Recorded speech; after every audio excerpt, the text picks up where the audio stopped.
Patricia Van Haren, family law attorney. Can I move out of state with my children? Well, the answer is that depends. Usually a divorce agreement or a final judgment is going to say that you cannot move out of state with your children without the consent of the other parent or prior orders with the court. And if you filed a divorce case, there are automatic temporary restraining orders that go into effect, which tell you that you cannot remove the child from the state of California to live.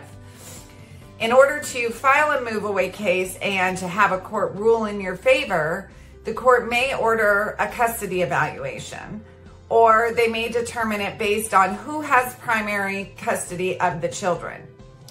In a joint custody case, the burden of proof is going to be on the moving parent that is going to be in the best interest of the child to move with them to a different state. And in a case where one parent has primary custody, the other parent will have the burden of proof of showing that it's detrimental to the child to be moved out of that area.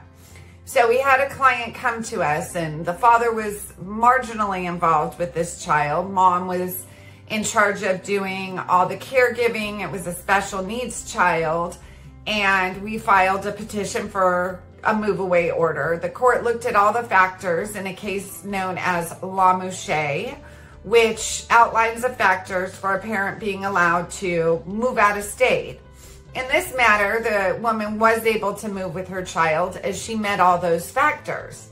I've had other cases where clients have come to me and their former spouse wants to leave the state, and we've been able to successfully keep the children in the state.